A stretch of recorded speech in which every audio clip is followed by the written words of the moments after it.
Hello, everyone, and welcome back to the Black Lawyers Podcast. Today, we're very excited to interview NAACP's president, Derek Johnson. How are you today? I'm doing well. How are you? I'm good. I'm good. Thank you for joining us. Some of our listeners have listened to you before a little bit. We covered the NAACP Image Award, so we did get a clip of him on the red carpet answering some questions, and so we're just happy to bring you back here, more in a formal setting, to learn more about you and talk about what has recently been going on that our followers need to know about as it relates to their rights and how the NAACP is playing a very pivotal role in that. So, with no further ado, all my guests play hot topics before we do individual questions. We just have one hot topic, and it's a hotter than hot topic, which is I call it the rezoning or the redistricting of the Bible Belt. So all the southern states are getting together, doing these special sessions after the recent Supreme Court ruling to decide how they're going to redraw their lines in their districts.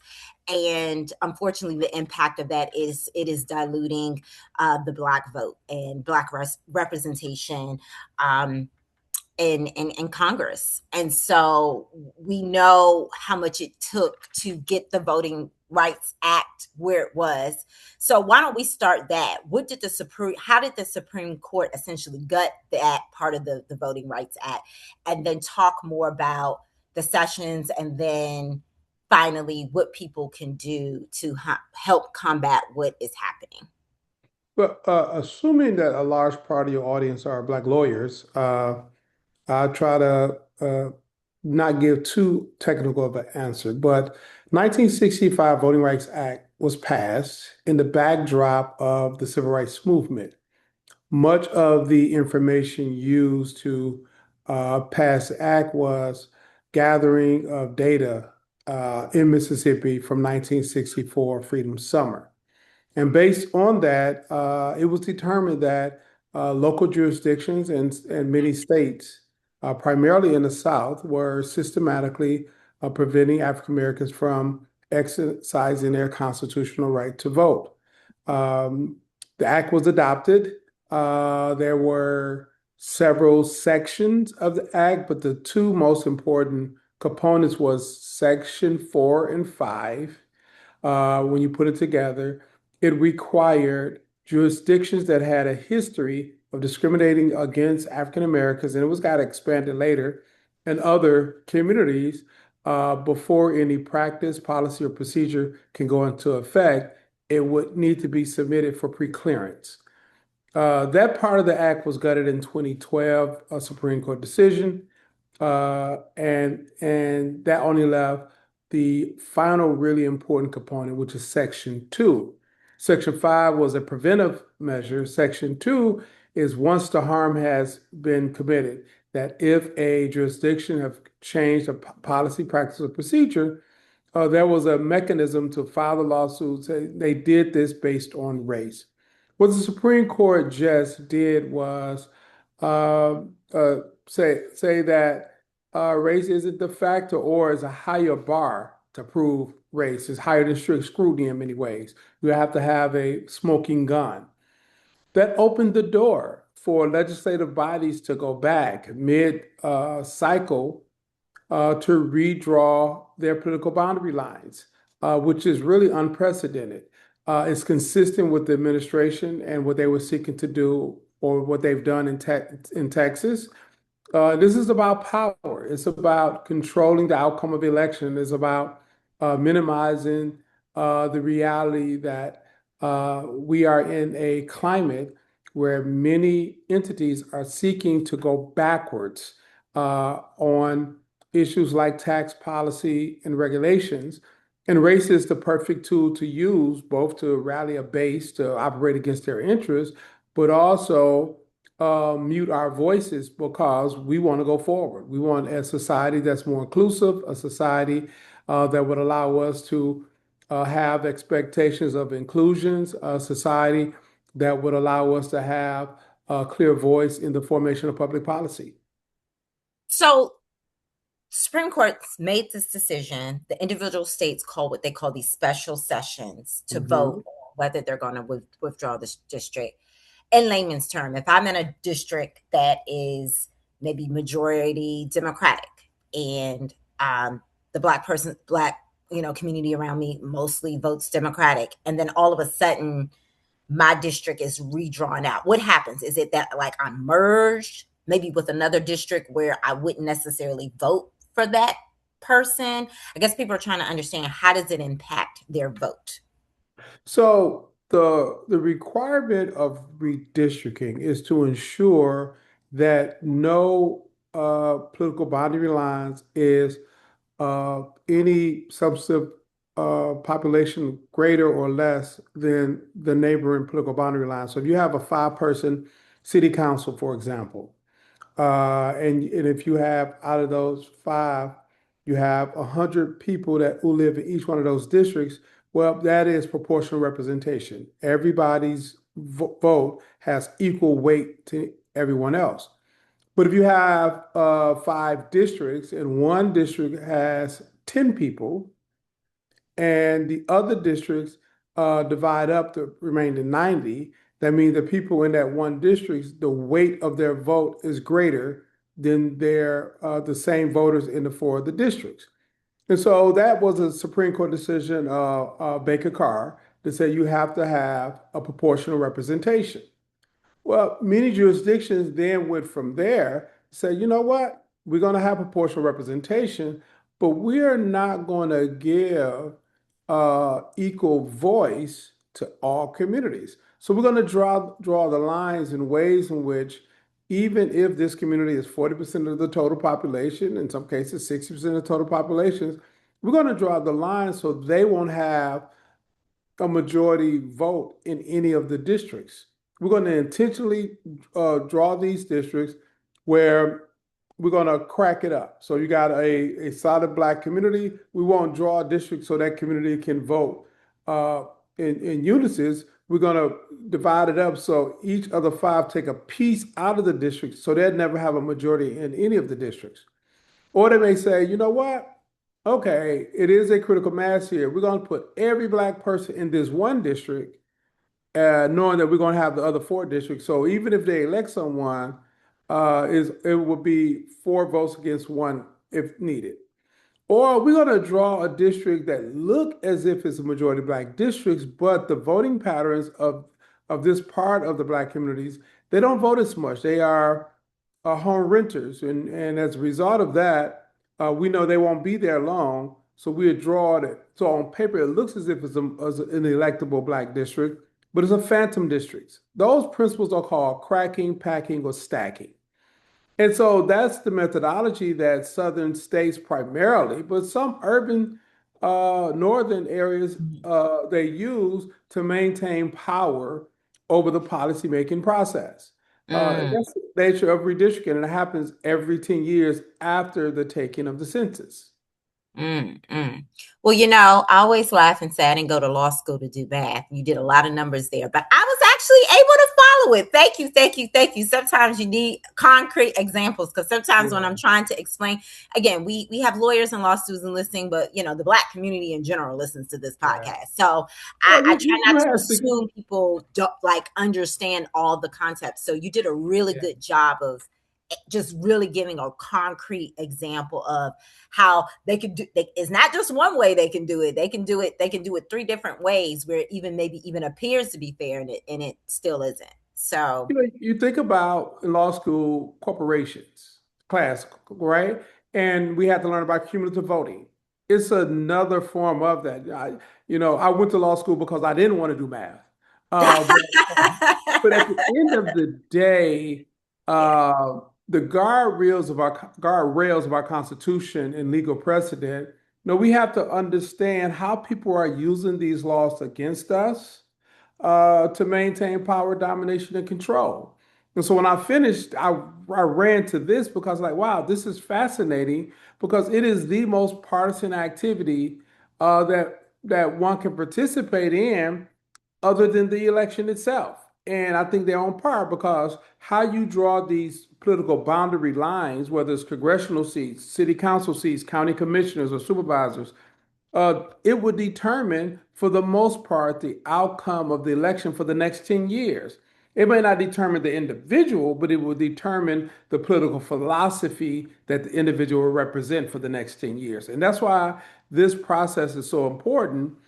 But also, most people don't understand it because it typically only happens once every 10 years. Absolutely. So, with that being said, what can be done? You know, if you're an average citizen, okay, you understand what's happening, especially if you're in these southern states. But even if you're not in one of these southern states, what can be done to help combat what has happened? Well, part of the analysis has to be is a state by state, local community by local community review. So if you live in California, the African American community overperforms in terms of their electoral strength. You know, it's less than 7% of the total state population, and yet we've seen them demonstrate, African Americans demonstrate to elect candidates statewide, major metropolitan areas. Some of the most effective elected officials in California came from the Black community, whether it's Willie Brown or Bradley or Maxine Waters, right? But if you live in other parts of the country, particularly what are the former Confederate states, racial bloc voting is the order of the day. It, regardless of political affiliation, oftentimes we talk about one's political party or political persuasion based on party as if it's a defining thing, when in fact, political parties are nothing but vehicles for agendas. And so, whatever vehicle best suit a particular interest, that's the vehicle they're going to run in. So it could be the Democratic Party today, the Republican Party tomorrow. Our job is to focus on the Black agenda and whether, regardless of the vehicle, that we are able to push the vehicle in a direction to ensure not only our liberation, but our ability to impact the formation of public policy. So, what do you do? It all depends on where you live. You know, of course, you support institutions like the NAACP, who's fighting for this, who understands it, like the Legal Defense Fund, like the Lord's Committee for Civil Rights under law, any number of advocacy or legal advocacy based organizations, because our job is around public policy. We're not service providers. If you need a soup kitchen when they're necessary, somebody got to do it, or a mentorship program when education is not sufficient, that's important. Our job is to fight so there's no need to have a kitchen. There's no need to have a mentorship program because it's built into the education formula, and to make sure our voices are heard, because at the end of the day, this whole game is about money. Who gets taxed? Who's not taxed? And how those tax dollars are spent. And we say they should be spent in our community to improve the quality of our lives. Absolutely.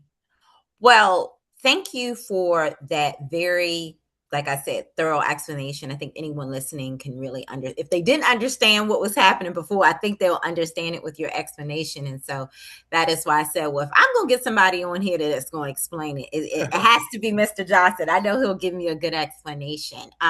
So thank you for playing that round of hot topics with that very important topic, which segues, you already are segueing to who you are and you being not just the president, but a lawyer.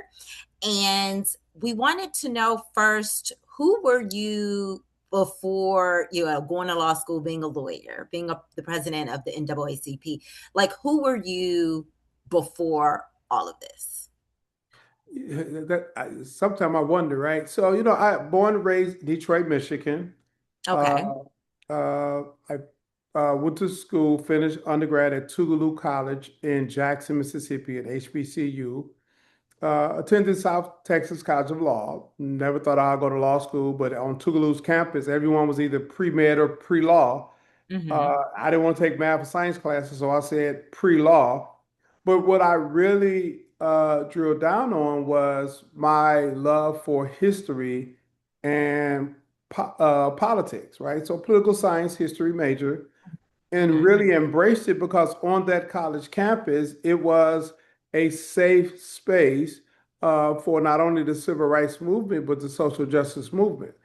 And so we will see people come to campus all the time, from Stokely Carmichael, Kwame Ture, when he would visit the country, to Naeem Akbar. It was a place of refuge for me.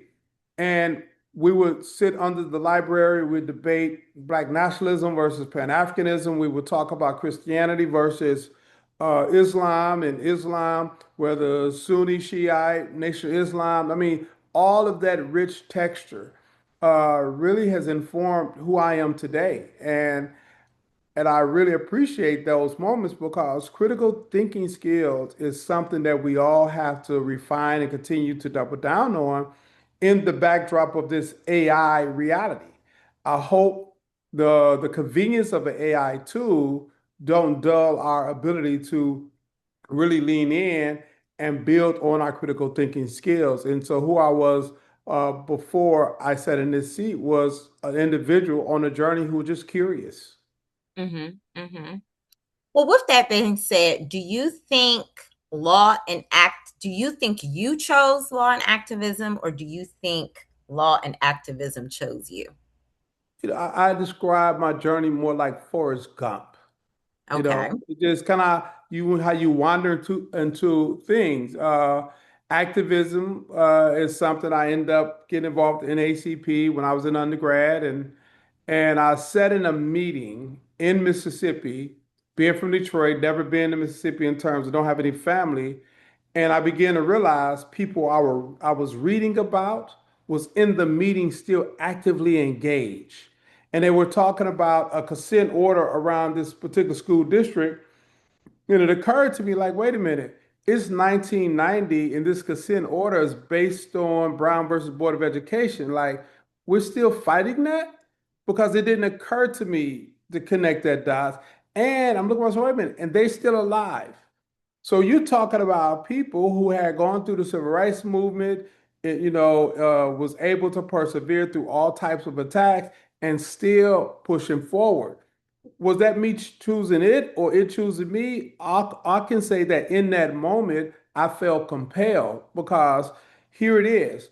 The other thing that we're talking about in this meeting was a case that was about to go before the Supreme Court around the equal funding of state-funded HBCUs compared to white institutions in Mississippi, but the decision was going to impact all eight state-funded HBCUs everywhere. They're called the Adams states.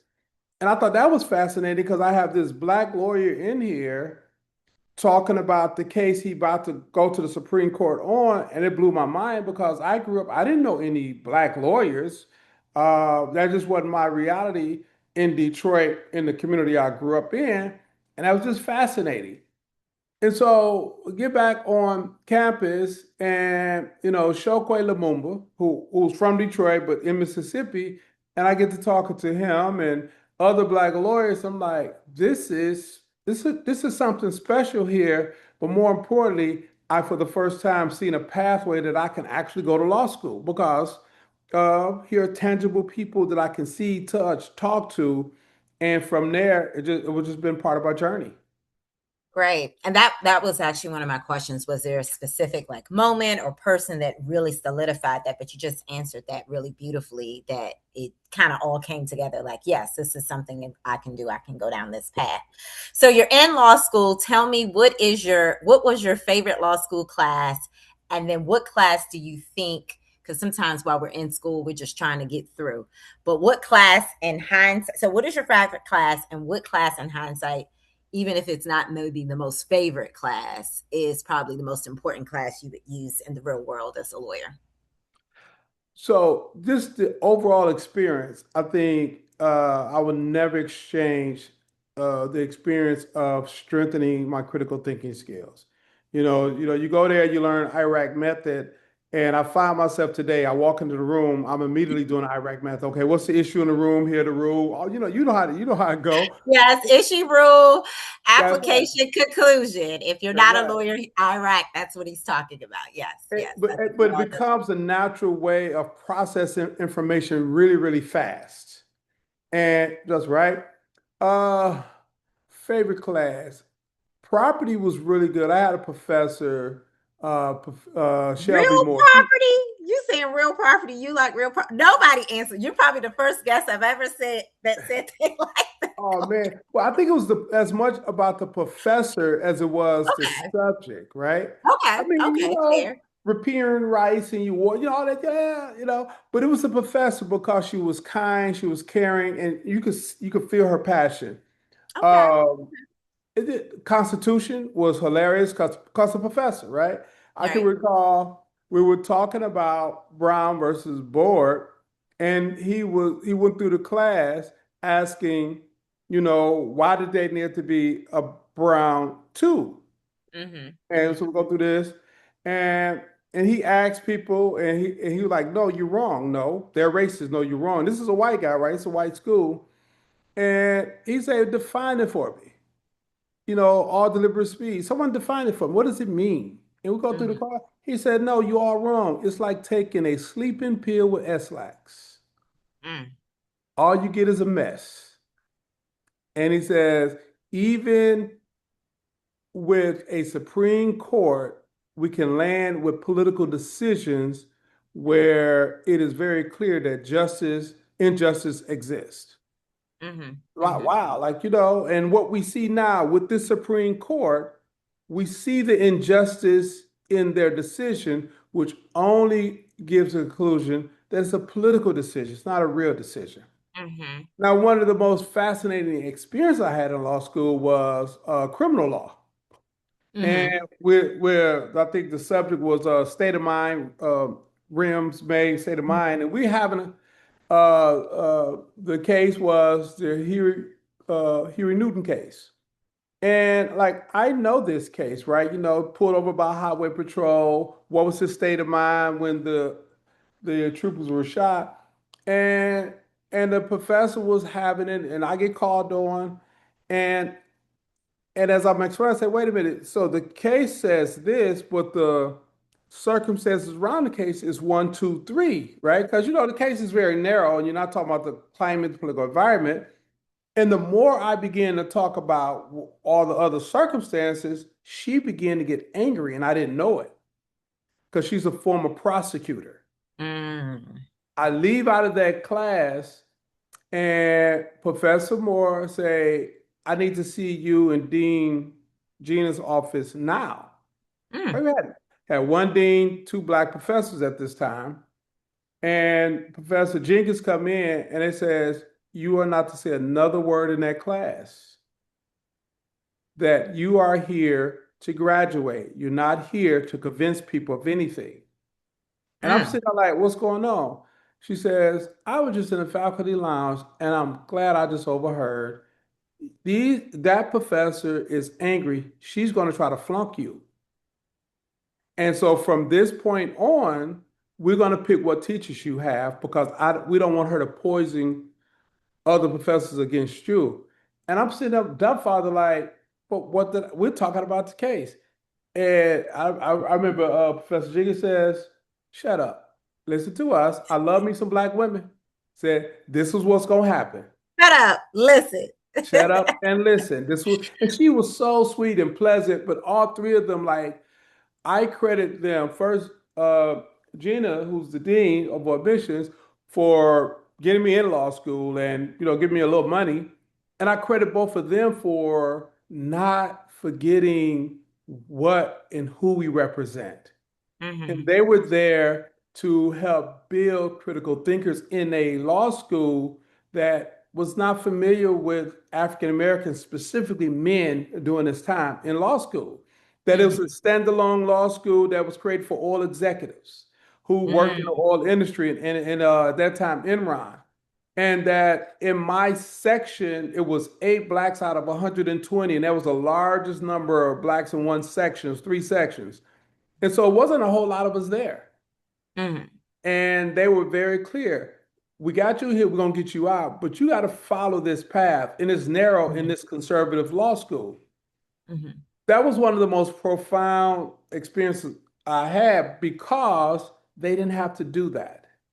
Mm-hmm. They were set, right? They two tenure professors and a dean had to Mm-hmm. do that. But they But were still looking out for you, and our it's yes, that's right. Because our obligation is to each other. We're not each other's keepers. Who else will be? mm-hmm. That I Mm-hmm. was completely oblivious that I'm not at this liberal arts college and we're debating philosophy, that I'm in a structured environment and people philosophies are cemented in and their worldview may or may not include my opinion or me. And Mm-hmm. so I'm there for the purpose of getting in and get out. So it was fascinating in 2019 when I was asked to come back to be the commencement speaker. Mm-hmm. And Did you tell this? Did you tell this story? I share multiple experiences, and anytime I go back, because if we don't, I'm the first in my family to not only complete college, so you could only imagine going to law school. I didn't even, my first month, I'm saying, what is a tort? Why do they call it a tort? That makes no sense to me, right? It was that kind of reality. Mm-hmm. I couldn't go and pull something on my phone because there was no, this is No. 90, yeah, this is 93, right? So you kind of working through, Mm-hmm. this new foreign environment. Because I grew up in black on black environments, Detroit, 80% black city, Mm-hmm. HBCU, black. I mean, I did well, but Mm-hmm. it took a moment for me to get adjusted. And yeah. Well, I will say this. I feel two ways about what happened to you. The first way I feel is obviously I'm happy that they felt the need to protect you and get you through. The second way I feel is I feel like at some level you were silenced. And obviously I don't like that. So I was going to actually ask you, was there a moment, in school, um, or even in your professional life, you recall where you felt like maybe you would have been maybe treated differently if you were white, like one of your first experiences feeling discrimination in like an educational professional setting. So that obviously answers my question, but it's interesting that it was doing two things at once. It was protecting you because they wanted to get you through the program, but I hate that you felt like you had to be a little restricted, that you couldn't participate perhaps at the same level as your counterparts without being seen as maybe like a troublemaker in the classroom, maybe going against the thinking or the perspective of the teacher. But all in all, I'm still happy that those professors protected you, got But, you through. but Hmm. think about your experience at law school. How many professors did you run across who had a different worldview? And Hmm. literally, they say, well, the test anonymous, but they know what Hmm. test they're grading, right? Hmm. Hmm. And they will lean into one student and not inform you about Hmm. opportunity. It Hmm. happens, right? For me, it was that very clear life lesson because I Hmm. was living in my bubble. Yeah. Yeah. And I needed my bubble because, like a lot of us who come from certain communities, you need that bubble so you can get your sea legs under you. But that Hmm. was my experience, like, okay, I'm in the real world now. Yeah. Well, And speaking of real world, you come out of school. What type of work specifically? Tell us a little bit about the type of work you did before entering the NAACP. So you're done with school, you passed the bar. What is it? well, I never practiced. My Oh, you goal didn't was practice. Oh, no, no, yeah. no. Okay. My goal was I want to leave law school, work in DC, Okay. and ultimately, because I love politics and public policy, right? I Mm-hmm. take off a year from law school to work for the Congressional Black Caucus Foundation, work and then Okay. Congressman Benny Thompson office, who was the chair of the committee on January 6th. Mm-hmm. And I get there, great experience, enjoyed it, and never want to go back to work there because Interesting. all I would do is produce paper to go to Mm-hmm. meetings, to discuss the Mm-hmm. paper, to produce paper, and never had an opportunity to touch people or feel the impact of the paper being produced. And it was in that moment that I realized, although I built some amazing relationships. I keep those relationships still today, but it was constraining. And we all have a role. And I said, I don't want to be in this constrained role. One of my mentors, he was a veteran of the civil rights movement, the first SNCC recruit in Mississippi, had a nonprofit. Okay. And he was asking about a married child. He was like, well, what's your plan? I said, I'm gonna go back and work with Betty. Because, he said, why? He said, because I got a job. I'll go back there. He said, why don't you come work with me? I said, how much you paying? All right, I gotta pay some bills here. He said, let's talk tomorrow. And I Mhm. decided to work for his nonprofit Okay. at that following year after I finished law school. And I made that decision. Because now it's a community organizing entity. They're working Mhm. in communities all across the state. And I'm engaging with people and I'm loving every minute of it. And then he comes back and says, we need you to get trained on this new technology called GIS. Mm. And so he's the first SNCC recruit, student nonviolent coordinating recruit. And one of his mentors, also Congressman Thompson mentors, he was a guy by the name of Henry Kirksey. He was a state senator. And after the Voting Rights Act, this full circle to this conversation I'm thinking about, after the Voting Rights Act was passed in 1965, Kirksey was a demographer and a planner and a Korean War veteran. He began to look at the numbers and he came back. He says, we're not going to be able to elect a single person because the state of Mississippi they just redirected how the political boundaries are drawn. Said, Mhm. we're going to have to get to the courts because even though this is done, we can register 90% of black folks from getting voted, but we won't have the representation that we are entitled to. That informed a series of lawsuits, one of which took 14 years, nine to the Supreme Court to force the state of Mississippi to provide blacks with proper representation in Congress, which led to the district that Mike Espy first got elected to, then Benny Thompson. Mhm. But they were doing all this by hand. They were drawing these political boundaries by hand. And they got to an age and stage like, we're not about to go to this computer stuff, as they call. You Mhm. need to go do it. And I had already learned how to do it by hand as well. And I got GIS trained, which was a huge opportunity for me, huge opportunity for Black folks in Mississippi, because parallel to that, we were organizing county by county, and we Mhm. seen a rapid increase in the number of Black elected officials in the 1999 election cycle. But Mhm. now they are sitting in these seats, and this thing called redistricting is about to happen, and they got to figure out, well, who they going to hire. Mhm. I raised my hand. I left Southern Echo. I started a consulting firm to do redistricting for local and county governments. There was a meeting of Black elected officials, and I can recall one person, it was Congressman Thompson says, redistricting is coming up. Don't go hire people you don't trust. Y'all know Derek. He worked in my office. This is who y'all need to be hiring. That one conversation just got me contracts across the state to support Black elected officials or counties to draw district lines that will be fair to African American communities. And in most cases, in many cases, they were the majority of the county and only had one representative out of five on the boards because of the strategy of cracking, packing, and stacking districts. I was gonna say, so our hot topic is very full circle for Full you. circle. It's very full circle for you. So tell me, how did the NAACP come knocking on your door? I throughout my entire career up until taking this position, I was always a volunteer. The only time Yeah. I took off as a volunteer is the 3 years I was in law school, and probably 2 years after I got out. But the 2000 redistricting cycle was approaching. And the NAACP always had representation because we see the drawing of the political boundary lines from the black perspective. So we're not aligning ourselves with the Republican Party or Mhm. Democratic Party Yeah. because they both had tactics to try to leverage our votes for their advantage. Our interest Mhm. was the black community. And so for the Mississippi State Conference, they say, we need you to help draw the lines. And so fine. So when the evidence was presented, we had a clear maps that represent our interests, the Black community interests. And so I was working on a lot of that.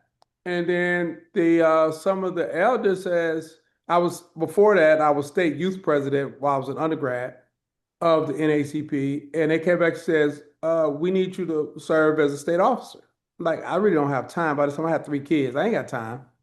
So you can't tell black women no, particularly older black women. And so I find myself as I think like fourth vice president, some you know. And I Mhm, was going to do the redistricting anyway, no cost. mhm. You fast forward the next state election cycle, three women called. They says you're going to be the next state president.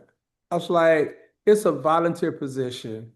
Mhm. I have kids. I don't, it wasn't a no situation. So then I get elected as state president in NAACP.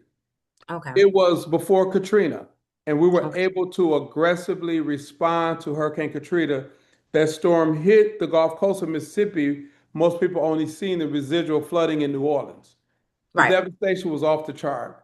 Uh, Able to organize quickly. We were the first group outside of National Guard and FEMA to be on the ground.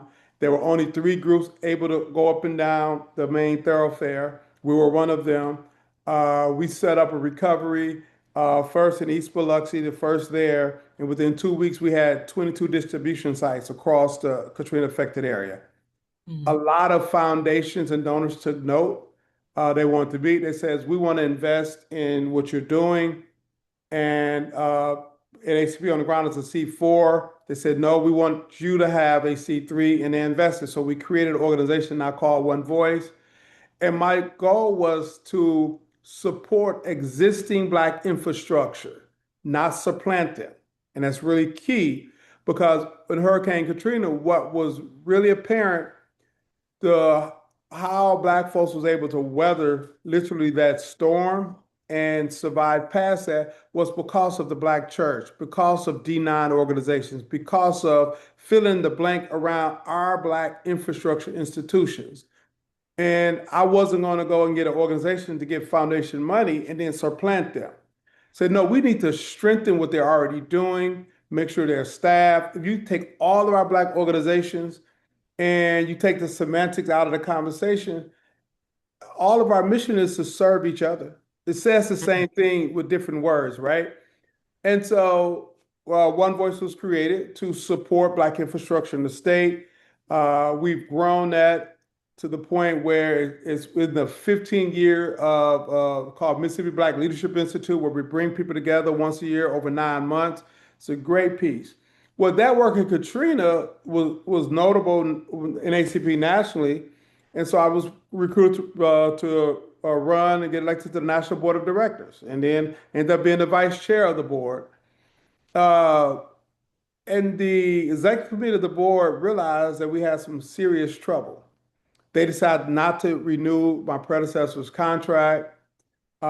Me and the chair got elected, and when we got in there, we didn't know how bad it was. And over a period of time, the chair asked me to step in as an interim. I stepped in the Okay. interim.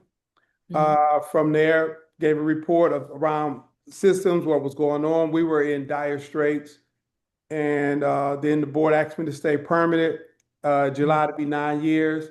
And we've turned the organization around, and I'm thankful. I mean, and it is a capital we, right? Mhm. Capital W, because it wasn't just me. It was a matter of making sure people are all aligned, that we Mhm. put organizational interests above personal interests, that we identify systemic issues, we sunset things that shouldn't take place, we right size the shit. We're still doing that. So we go from a an entity that's more than 20 plus $1 million in the hole, a pension that's upside down, to an organization that has doubled the budget and operating off of $100 plus $1 million surplus. What would you say, I guess maybe in addition to what you just mentioned, is your proudest thing you've done so far in your role as president? Ah, I am thankful for amassing a team that's really, really good at what they do. So it's not the activities, it truly is the individuals that's been on this journey. Some Mhm. that's still with us, some that's going on to bigger things. But creating that center of gravity where people could be proud of their workspace, that their workspace can produce outcomes that benefit our community, make democracy work. And we continue to grow an organization that can represent our needs for the next 100 years if it's needed. And I Well, I think was it going to is. say the NAACP, it really is a historic organization. And I think sometimes people think historic, they think old, right? Historic Mhm. equals old. So we have this next upcoming generation of leaders that are going to come after you and have to fill these roles, right? Eventually.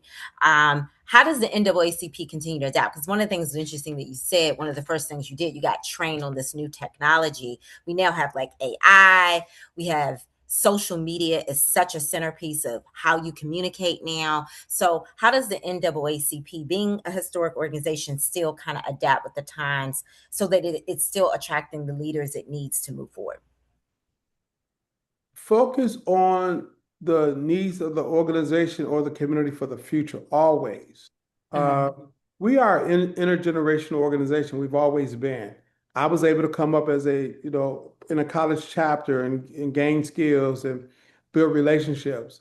Uh, Recognize as an intergenerational organization that the wisdom of those who are seasoned, the energy of our young people, and the continuity of those in between age is the magic. And so Hmm. create more spaces for that magic to stand up.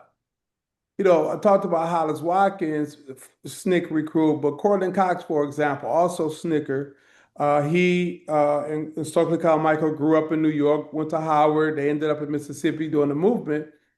Corden is still engaged, and every chance I get, I make sure he know what we're doing. But more importantly, Corden, I think he discriminates based on age because he's at a stage now. If you're over like 35, he don't want to talk to you. He want to talk to young people. He want to impart his knowledge, and so it's Okay. people like that that I make sure there's fertile space to learn from.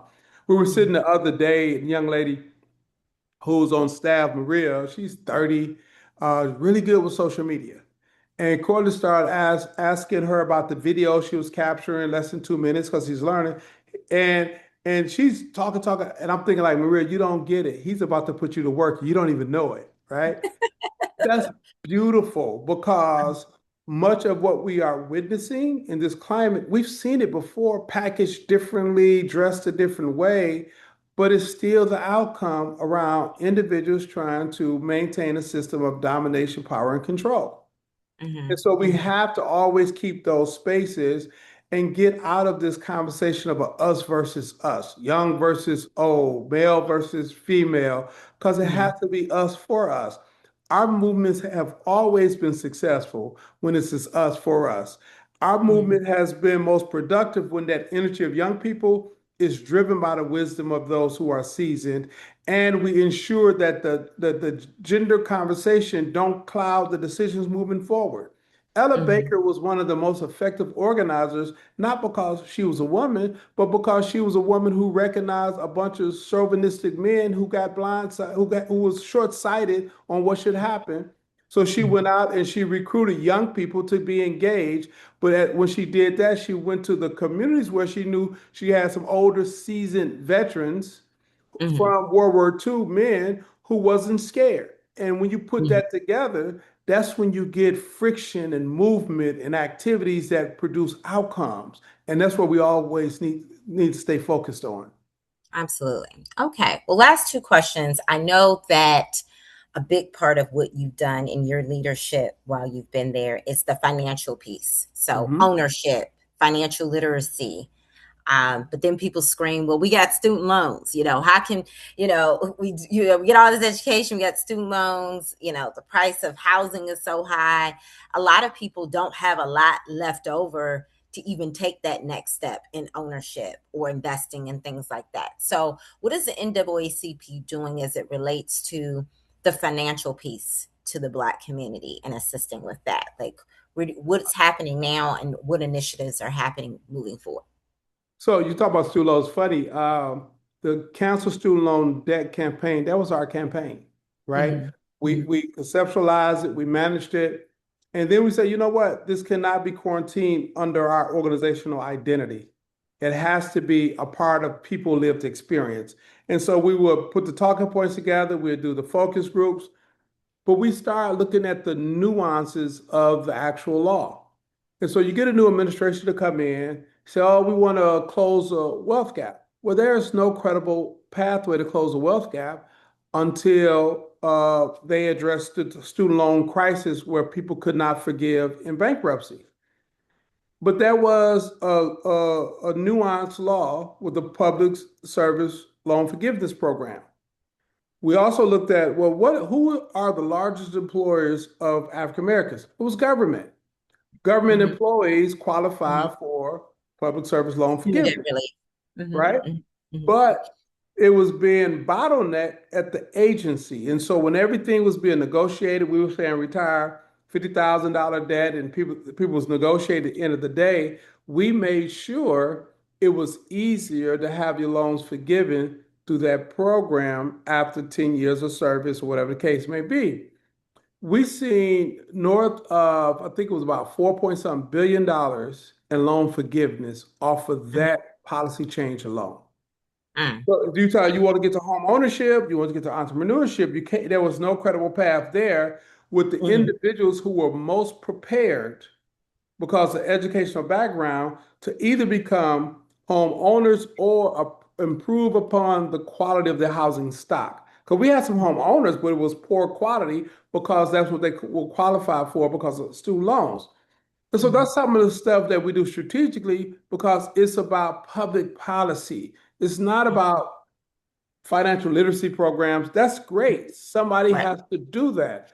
We're looking at what is the policy solution to have big impact. So the student loan campaign, one thing. Secondly, organizationally, owning our own IP and Okay. expanding our ability to generate revenue. So I come in, we probably had about 4 revenue sources. We're up to 11 revenue sources right now. We established a venture capital fund so we can invest in tech innovations in our communities because it's been a flyover zone, particularly in the Southeast region or in Black communities. So the VC fund is a $200 million raise. Excuse me. We in the process of continuing to build that out. First close should be happening soon. It's not illegal to be Black. It's Right. not illegal to invest in Black folks who have innovation. And so Mhm. the chilling effect they tried to create, that's their issue. That's not ours. We have work to do, right? Mhm.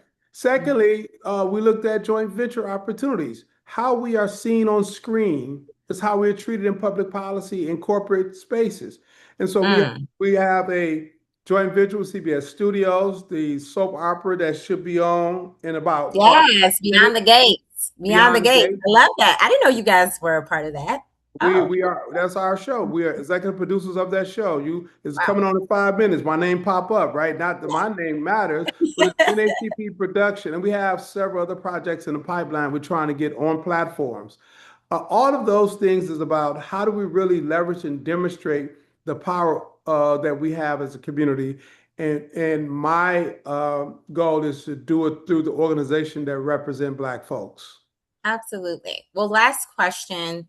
If someone is listening to this and they want to take a similar path as you, what is your biggest piece of advice? They want to go into they want to be in leadership in an organization like NAACP. Maybe they have a political science background, legal background. Maybe you don't necessarily want to practice law because, as you said before, you didn't practice. So everyone doesn't necessarily practice. And so you get this law degree and maybe you've been compelled to maybe practice, but maybe consider some other routes. I think you're an excellent example of you can do something else other than just practice. So for someone that doesn't necessarily want to practice and maybe take a similar route to you to use their law degree in leadership, what is the best piece of advice you think you would give? Three, help people. My life experience has been focused on how do I help my community? How do I help people? Right? And you cannot do it as as a facade, right? Some Mm-hmm. people have character and you define it of, what you do in the dark when nobody's looking. Some people are characters. Don't be a character and try to portray like you're helping people and you're not. It Mm, has to be the thing when nobody's looking, right? mm. That's really, really important because over time, people see you, people see how you show up, people see and recognize that, oh, that person is only going to show up because the camera's on or the limelight is on. No, that person, if it's about the community, may have to show up to take out the garbage or set the table. And it's okay. I've done a lot of that. Secondly, lean into wisdom. Don't follow the crowd. No matter what area you think you want to go in or you just don't know, in every setting that I've been in, and I think this is true for everybody, there are those who are sitting there in wisdom, not gossip, not distortion, not distraction, but wisdom. Lean into it, latch onto it, don't leave it. And then finally, continue to perfect your craft and build your critical thinking skills. It doesn't matter where you want to go, but if you are a lot of times I ask people, say, what are you reading now? What are you exploring? What's your passion? And in many Mhm. cases, people say, oh, I like this. Great. Now, how do you expand beyond that? For me, I was a guy who only loved, and audiobooks is my thing, only love nonfiction because I like history and I want to figure out political solutions, things of that nature. But I also have to, from time to time, give me some fantasy in there. Give me some fiction in there, right? So I did all of, because of my kids, all of Harry Potter and Aragon and all of those adventure books. And then recently I started doing, fiction general, like what was that? Sky Full of Elephants. Love it. Mhm. Right? If Mhm. you haven't read it, check it out. It's fascinating when the start of the book is all the white people walk into the lake and kill themselves. Now, I'm not advocating Mhm. for that, but that's how the book Right. starts, But right? that's how it starts. So you got to finish reading if a Like, book wait a minute, what opens is up with that. this? But Yeah. then you learn that it was really a journey of people trying to find themselves and reconcile past decisions and understand how the world operate uh, uh, around them in ways in which they're either being impacted by it or they can have impact.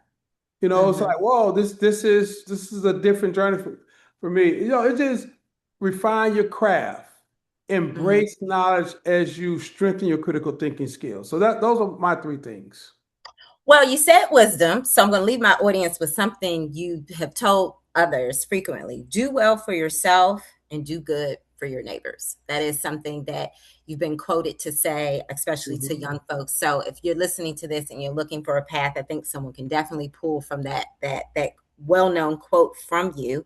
We always end our episode with a Black Excellence Moment of the Week because there's so much negativity going on. There's so much craziness. So we look for a Black excellence moment to end our show, each show. And so our Black excellence moment goes to Justin J. Pearson out of Tennessee, who is doing the good fight. Our hot topic was about the redistricting of the lines, and he is in Tennessee, literally standing on the front line in police space. I mean, they literally did a side by side picture of Martin Luther King with the cops escorting Martin Luther King out, and they did a side by side of the cops escorting Justin out.